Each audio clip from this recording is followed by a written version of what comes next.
Hello and welcome to the Medical Sales Podcast, and I am your host, Samuel.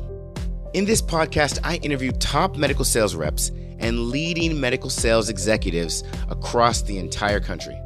And it doesn't matter what medical sales industry, from medical device to pharmaceutical to genetic testing to diagnostic lab, you name it. You will learn how to either break into the industry, be a top 5% performer within your role in sales, or climb the corporate ladder.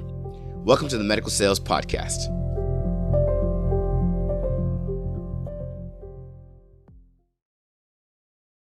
Hello and welcome to the Medical Sales Podcast. I'm your host, Samuel, and today we have with us another special guest, and he goes by the name of Eddie Cortez. So what makes Eddie special? Well, Eddie is actually a director of sales for Integra Life Sciences in their neurosurgery division.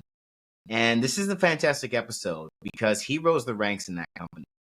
He started as an individual contributor, got himself all the way to director of sales.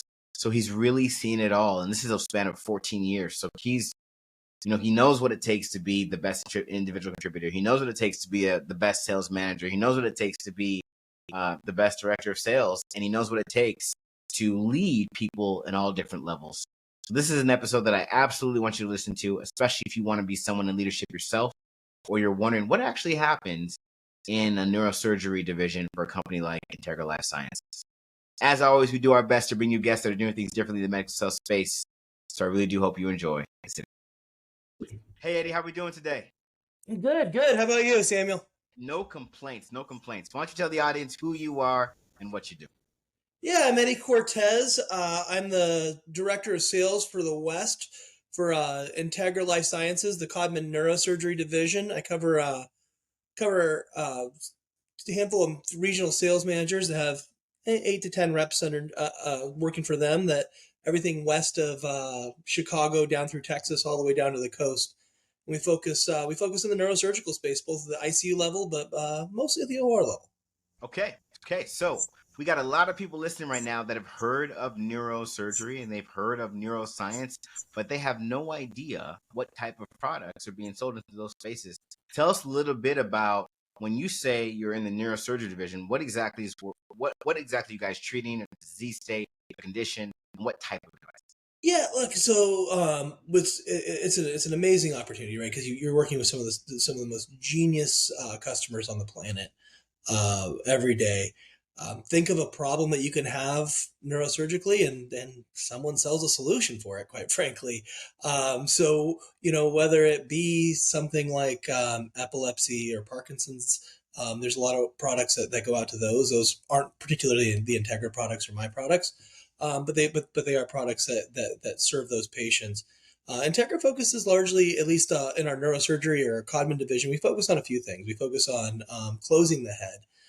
So that means after surgery, you need a watertight closure or spinal fluid tight closure. And we sell collagen-based products and other sealants that allow you to have that closure and have the confidence that the patient will be safe, even if they get up, or if the surgery's in a weird place where maybe there may be high pressure when they change positions. We also focus a lot on removal of tumor. It's obviously a critical space where there's a lot of really important structures in there. So anything that takes a tumor out has to take it out very gently and really can't disrupt the surrounding tissue. So we focus a lot on those types of products. And then the last thing I say that we focus heavily on is moving fluid. And that's through shunting and those types of products where you're taking fluid from the brain and put it in the peritoneal cavity to work through hydrocephalus for a handful of reasons. More recently, excitingly, Integra is actually getting into the minimally invasive neurospace. And that's been really, really exciting to start to see through their rebound product. So that's pretty neat. That is exciting. So talk to us a little bit about that then. So what does a day in the life look like for someone in this space? Think of a relatively new rep. They're new to this space. They're getting up usually at what time, and they're heading off to go and do what? Yeah, first case probably starts at 7:30. So I don't know where they live or where their first case is, but the first case is probably going to kick off around 7:30. We always hope that you're in the OR as much as possible. 60, 70, 80% of your time is in the OR. In between cases, we're hoping you're spending your time supporting your ICU nurses, supporting the drains and the other products that you have up there that can make sure that those nurses feel supported and are reporting to the surgeons that you're doing a great job and that they like having your products in the building because they know that they have someone that they can count on when they need help.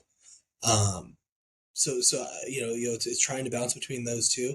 I would say the Integra reps are a little unique in the fact that they have a combination of capital and disposables that's maybe a little heavier than most. So we have some really, really, really, really good traditional salespeople, that are really PO based, bring in the purchase order, work it through the entire building, all the way up to the CFO of some hospitals or out through other GPOs or their IDNs and in the bigger account part of the accounts to get it to come back and get it on a forecasted timeline. Our reps are incredible that way. They can do that. And it's really impressive. So when they're not in the OR, they're often trying to figure out how they're going to move a deal along one way or another. So that they can get to where they need to get every quarter and every year, right? I love it. And how is the team typically set up? Is it very autonomous and a sales rep is kind of got their territory, they're on their own and check in as often as you can? Or is it they're often working with an associate sales rep and a clinical specialist and a product technician? How is it normally set up?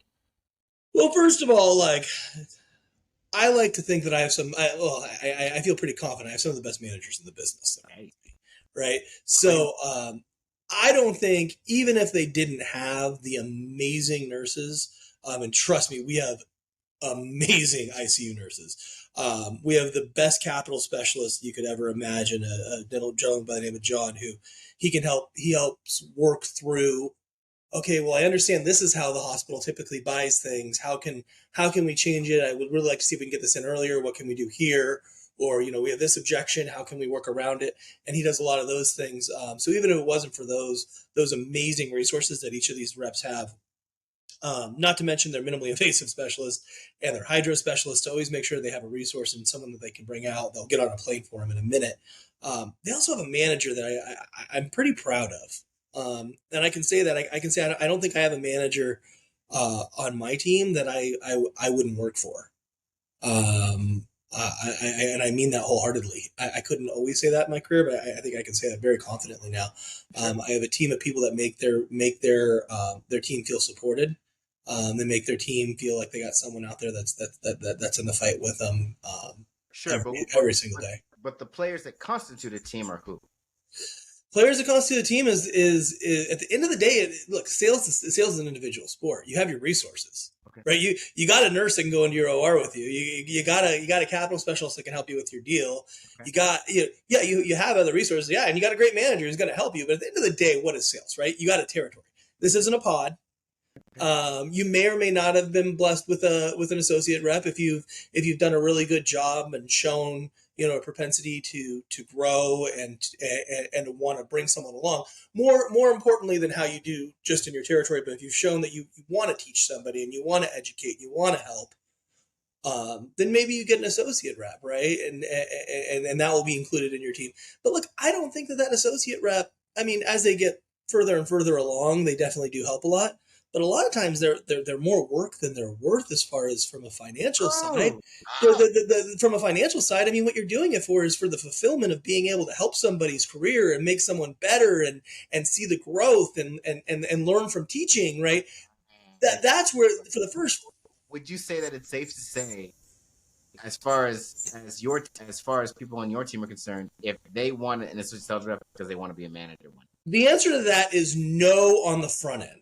Okay. All right, but here's what I'll tell you: I'll give you a story. I have an associate. I have a manager, an account manager right now that has an associate, and we never would have thought, or he never would have thought, I should say, that he wanted to be a manager. But he's an amazing trainer, and he has this associate, and they've done some amazing things. And look, and I compare them. So I bring on all the associates with their trainers, and we go through each and every person's business plan and how the associate plans to attack. And we want to get really deep in because we're investing in these people being super successful, right? We're not investing in them to show up and hang out for a while. We want super successful associate reps to invest in this program. So from that perspective, we're willing to do whatever we can. So we're going through and we're talking to him and we're finding out. And I listen to him and I realize this guy might really have a lot of passion for this. He sounded like he had passion for growing people and making them better. Sure. And we start talking about it, and he comes, I talked to my wife about it. She sees that passion in me too. Maybe this is an option.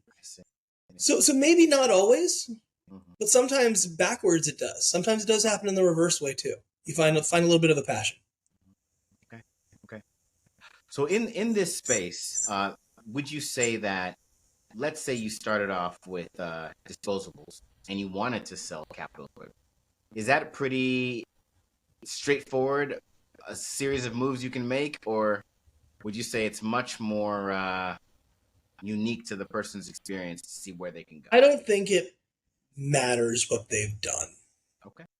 And the reason I say that is I say this with everyone that interviews with me. I'm not going to find a person that has neurosurgery experience, capital experience, and disposable experience. And if I did, I'm probably going to find a person that has a reputation. Good, bad, or indifferent, but they'll have half the customers like them, half the customers won't. They've built a reputation over the years of doing that. When I hire, that's not what I'm hiring for, right? That's not at all what I'm hiring for. We're hiring for potential. We're hiring for someone that's going to grow their career, so he or she can become, build their own reputation. We can build their own. Again, I have a lot of faith in my managers. I have a lot of belief in my training team. I have a lot of belief in our marketing team, and my specialists. I have a lot of belief that with someone that works really hard, that they're gonna and has the all the recipes or all the ingredients to be great. My team can get them there. So let me ask you this: is it that on your team people are selling disposables and capital equipment, or is it? Yeah. Oh, so they're selling the same products. There's my team. If you're in a given territory, say you're in Portland, Oregon, you have about 75% of your bag is disposable and 25% of your bag is capital. Okay. However, if you make President's Club, you probably did about 35% of your bag is capital that year. Gotcha. If you really made it, right? Because you had a big capital year, my guess is. Some roles are very autonomous, and if you're someone that you need to be in interaction with someone every day, you work better in a team environment every single time than given your own ship to run. You want to be, like we said earlier, you want to be on a pod, then they should definitely not do this or the other. Whereas if they're left to be autonomous, they should definitely not do this or the other. I want to know, what are the qualities that are, then let's talk about this. What are the qualities that are unique to your space that if somebody wants to work on your team or a team like yours, they better have these three things? Yeah, you better be rated for a 90-day sprint. Because what makes my reps and managers and everyone make as much money as they do, and they make great money, is that they're chasing bonuses every quarter and every year, which means they're always chasing a bonus. I mean, they're either 45 days from chasing a bonus, so getting themselves ready, or they're 45 days until they got to get to their bonus, right? There's only two ways about that, right? And if you break that down into business days, you're now talking 30 each direction, right? Like, so you're not talking a lot of days here, right? And every day matters. Yeah. Right? Like when you're talking 60 business days, I mean, that's almost 2% of your quarter happens in a day, almost, right? So you need to be able to handle that push. You need to be able to handle that aggressiveness. You need to be able to handle that going after it, because it can be hard. It can be exhausting to feel like you just finished a 90-day sprint and you're stepping up to the starting line of the next 90-day sprint. The other side is it pays well, right? Because you're getting paid for each sprint, right? You've mentioned it 3 times now. Give us some context for those that have no idea what you're talking about. Well, I mean, look, I think most of our employees most of our managers are going to make over 200, or account managers, right? Very comfortably, and I would say that would be the other thing is we need self-motivated people, because the reality is a lot of the jobs that we offer, there's a certain level of residual business that people are going to be able to make. Sure. Quote unquote, rolling out of bed. And I use that word loosely because that's not really fair. But still, to the same point, we need people to look at their income and say, I know I'm making a lot of money, but I'm not on top of the rankings. I want to be on top of the rankings. I want to grow my territory. I want to win. I'm not worried that I'm making enough money to make all my financial goals, right? And that's another thing that I think like does make our people a little bit unique in this space. I think it's just a um, and I would say the last thing is I would say that our people are extraordinarily trustworthy. So repeated 90-day sprints and an exceptionally high level of integrity. Yeah, and I would say the reason that is you have to remember there's not a lot of neurosurgeons on the planet. There's not that many accounts that do neurosurgery.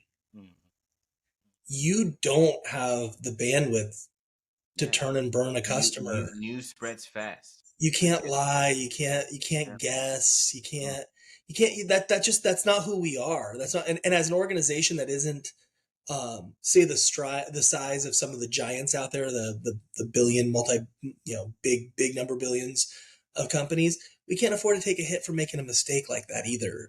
So we have to have the most amount of integrity that we can possibly have. I love it. When we step in. I love it. So let me ask you this, when somebody hears this, let's say someone's listening to this episode right now, they're thinking, oh, I have that. I have integrity. I work hard. I can do a 90-day sprint anytime. I think it's easy for a lot of people that want something to say they have what it takes to be. What qualities would you say that might not be so obvious that if you have these qualities, you probably don't want to be in this? If you catch yourself saying, I already know, or if you haven't been wrong with any of your buddies in like the last 3 months, you're probably the wrong guy. If you and your buddies have had like dozens of conversations and you just always happen to be right, you're probably the wrong guy for this job. I'm just telling you right now. Like, the way you phrase it, I'm laughing because it's so easy to see what you're saying. But please continue. It's just the point is like, first of all, you're working with really smart people. You're working with, in an environment that's constantly changing. You have managers that are having to constantly make adjustments and do these things. And the thing is, if you can't look at your losses, because you're not going to win 100%, I guarantee you that. If you can't learn from your losses, especially some of the ones that involve install bases and where you lose, it kind of stings a little more for an extended period of time. If you can't do that, your cap's limited. You can only kind of be cocky and fired up and power your way through so far before you get to a point where that's just, you're just running your head into a wall. You need to be able to make adjustments. You need to be able to humble yourself in a lot of situations in this job, because it is a very, very hard job that changes so much with the market and the dynamic. I love that. You pretty much reinforce that you have to have a strategy. You have to think well ahead of whenever it could happen. And you have to work that strategy every single day without skipping a beat. Exactly. I love it. All right, Eddie. So let's talk about it. You're director of sales. So was it that in college, in your freshman year, you were sitting in a dorm room and you said, one day I'm going to be director of sales of Integra Life Sciences? Or is it a lot more uncertainty than what I just described? No, my dad did though. Wasn't Integra, but he did. Hey, get it where you can. If that's the story, that's the story. No. So I went to college. I went to University of Northern Colorado, aka formerly Colorado Teachers College. I thought being a history teacher would have been an amazing job. I love it. It is. No, it is. It would be amazing. I will be an amazing history teacher someday. I promise. I will. But truly. But I thought, being a history teacher would just be like the coolest job. I loved history. I loved reading about it. I was so into all the different places and how history can repeat itself if you don't understand it, and just tendencies and so many different things. And my dad was an exec at ADP, sales exec. And he says to me, he said, I'll never forget, I was in his little red Honda. And he sits me down and he says, Eddie, you're going to have to make a decision if you want to go experience history or if you want to go teach it. Because unfortunately, we live in a society where you're going to have to choose if you want to be able to afford to experience it or teach it. And the conversation followed up with a little bit more of his opinion on why I should want to experience it, of course. But he kind of said, this is really where I think you need to, you need to move your career along. And I'll tell you what I took from that was, he was a manager, and I spent time interning at the ADP, and he took his job as a manager and then as an exec more as a teacher. He held like a Monday basics fundamental sales teaching class, for very seasoned salespeople. And so I kind of took it as, okay, if I want to do this sales thing, I got to find a way to teach, because that's what I like teaching. I like making people better. I like seeing people start here and get where they want to be. So I decided I want to be a manager. I decided I want to go up to the management route and find a way that I can teach more people and do it that way. I found sales to be very interesting in a fundamental sense, in like kind of like a nerdy sense. And so I've always loved the nerdy side of it and kind of embraced that side of it so that I could teach it. And then as I've kind of continued to be able to do that, and I've been really fortunate because I've had great hires. I mean, I've been like a hiring king. I've just hired some just amazing people in my career. Sure. I've been so lucky that I get a benefit from all their hard work, because they're just incredible. And so as I've been able to do that, in order to give those people, opportunities, I've had to get out of the way and move my way up so they could have better opportunities to make bigger impacts in this organization. And it's just, so no, I didn't know that was how it was going to be, but I knew I was going to teach somebody someday. Yeah. I knew I was going to make people better, and I'm very, very lucky that I get to do that. That is fantastic. I love that story. Another thing I found very interesting in your history is you were a writer for MMA fights. I was. So and then you got into medical sales. So let's go back to being a writer for MMA fights. First question I have is, do you still follow it today, MMA? I do. Actually, I just got my tickets for UFC 300 a couple days ago. Yesterday, the day before. So what was that? I mean, you have to give us a little bit. I'm just curious. What was that? Yeah. I was experienced in jiu-jitsu, and I taught a lot, and I was really close with an MMA fighter at the time, who later moved on to become a champion and into the Hall of Fame. And just still to this day, one of my absolutely not. Not say that and not give us a name. Chuck Liddell. Wow, you trained with him. And he's still a very, very close friend, an amazing person. Just a person of pure class. Always has been. Actually, fun fact about the guy is he's an accountant as well. But anyways, as I spent a lot of time with him, I kind of stayed involved in the sport. I just was always very conscious, quite frankly, of long-term injuries, just in general. And so I kind of moved more towards wanting to be a professional, but I wanted to be involved in the sport. I was still so heavily involved as we were running towards really mainstream and getting like all the legislation squared away and all that. And so being just so involved in that during that time, I wanted an involvement. So I got together. I was working with Brian Bennett right before he passed away, that owned MMA Weekly, and then Ken Pishna helped me continue that kind of passion for a long time. So yeah, I actually talked to Chuck last night. Like, I still do a lot of things with the sport in general, but I don't write anymore. I haven't got a chance. I don't get. There's just so many fights. There's so many people these days. I don't get to keep up. I got 3 kids. I can't keep up with all this. Who knew it would explode the way it exploded? Right. But that's fascinating. That's cool. And to be able to say, yeah. So I just took Chuck Liddell last night. Yeah, it was fun. I actually keep a autograph belt of his in my office. Oh, very cool. On top. I love it. Okay, so how do you make all this happen? Family, you said we know you have a family because you got 3 kids. What are the ages? How do you do it? How do you be the director of sales and successfully manage a 3-child family? Talk to us. Yeah, so there's a couple tricks. First trick is you do nothing else. Second trick is you marry the most amazing person in the world, right. And that helps the other half of that trick. No, I got an incredible wife. The kids are just incredible. It's just so much fun to watch. Um, they're just twins in general is a sociology experiment in and of itself, Oh right? wow! Uh, So you have three kids. You have two twins. How old are the twins? 2.5-year-old twins and a 5-year-old. Oh, you ain't playing around. So no, You are a busy man. yeah, yeah. So it's quite an experience. It really, really is. That's So awesome. That's awesome. And do they want to be in medical sales? so the 5-year-old has an office or has a desk at my office, and so she gets a chance to listen in a little bit. So she's starting to understand how to manage people a little bit. I think she's more focused on She's gonna be leadership. the next CEO of the largest medical device slash pharma company there is.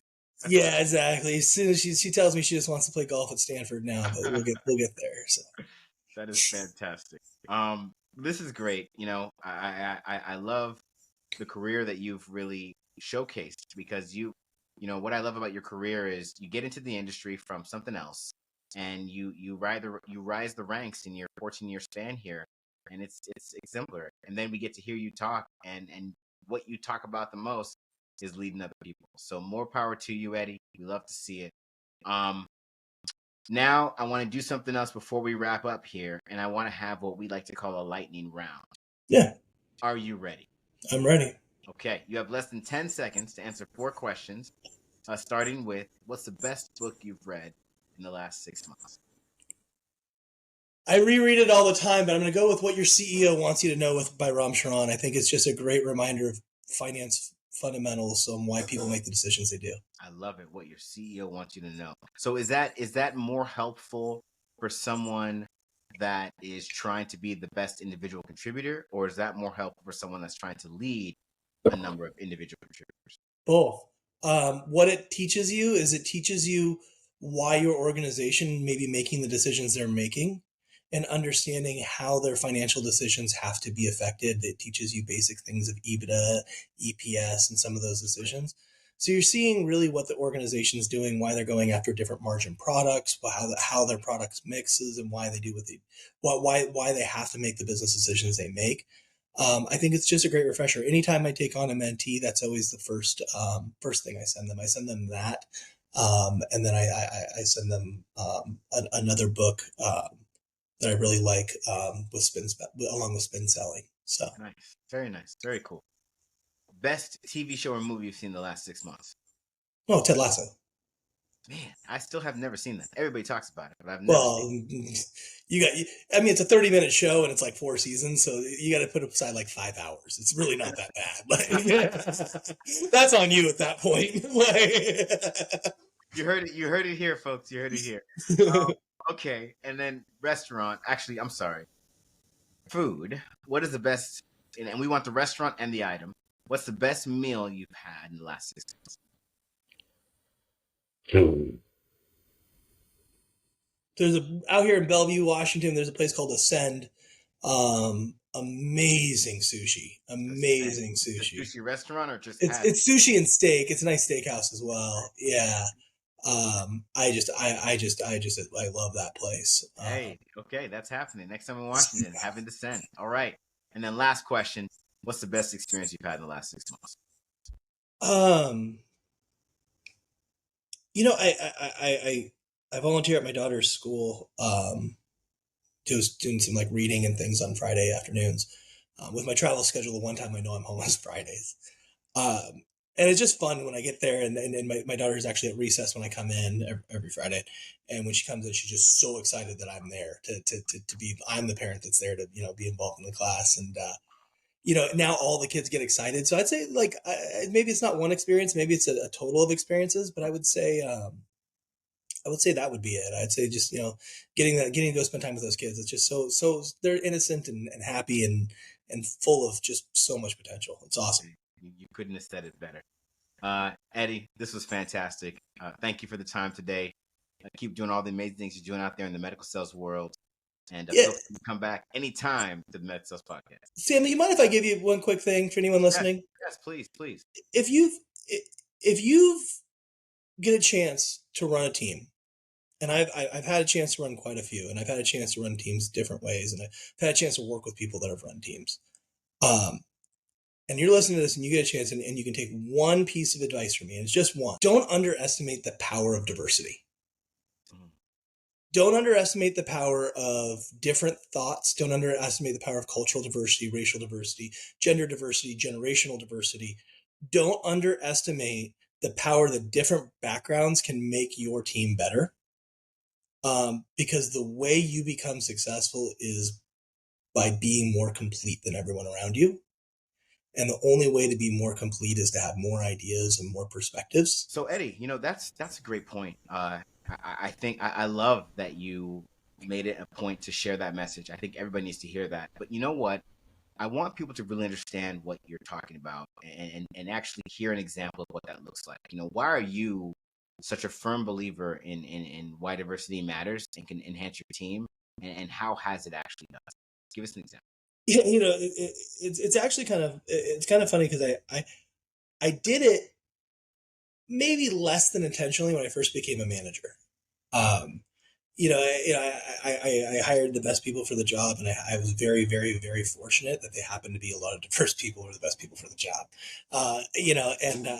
And I started to see some really strong functioning, and I was doing a lot of internal reflection on what was going on.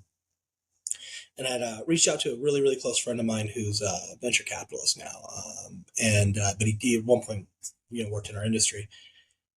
And I was talking to him about it, and he started laughing, and he said, what you're not looking at is you're not looking at the diversity that you brought in. You're not looking at the amount of talent you're bringing in, and the amount of more people are willing to work for that. And as I saw that grow, I'll tell you, I have seen my diversity attract more talent and more talented diversity. I've seen associate reps that have gone out of their way to fight to get into a region with another diverse manager because they saw themselves in that manager. Wow. They saw themselves. So what they did? They produced more. They fought harder. They saw themselves getting to that job. So then they imagine themselves in that job, and then they're trying to push their goals. They're trying to become trainers. They're trying to do more because they, look, social or racial mirrors and social mirrors and gender mirrors. These are all real things. They're very, very real things. I mean, people seeing themselves, when they in others' positions and saying, I can do that because that person looks like me, sounds like me, acts like me. That's so, so, so real. And when people see something they can achieve, I don't think there's a salesperson that can be listening to this that can truly tell me, look me in the face and say that if they see something to achieve, they don't go out and get it, right? So once it becomes achievable, it becomes something that you can go fight for. It can be something you can go get. And when you create that diversity, you get that. And that's not even counting the diversity of thought and different ideas that just organically come up when you're starting to brainstorm and do those things. Sure. I'm talking more on the motivation side. We can go a whole nother conversation, and we can start a whole new podcast just on that. And it'd be a weekly podcast too. It's not just a day. It really is. It really is. I love it. I love it. That's fantastic. Eddie, again, thank you for the insight. Thank you for that message. And make sure you come back to the Mental Podcast. Anytime you'll have me. And that was Eddie Cortez. Fantastic stuff. What I loved about Eddie's story is his highlight about diversity. He's led a lot of teams. He's seen a lot of things, and he's seen how successful teams work.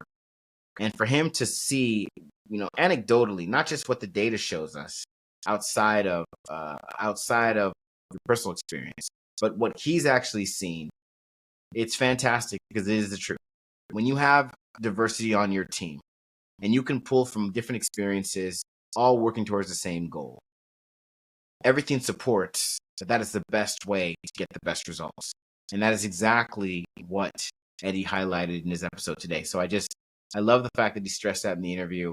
And for all you leaders out there that are listening to this episode, I really hope you're taking heed, because this can absolutely add value to your team, to make it a point to diversify your teams from all aspects. With that being said, if you're someone out there and you're wanting to get onto a team and hopefully diversify a team, then you already know what I'm going to say. Go to evolveforsuccess.com, fill out the application, schedule some time with one of our account executives, and let's get you to where you want to be. As always, we do our best to bring you guests who are doing things differently in the medical sales space. So make sure you tune in next week to another episode of the Medical Sales Podcast.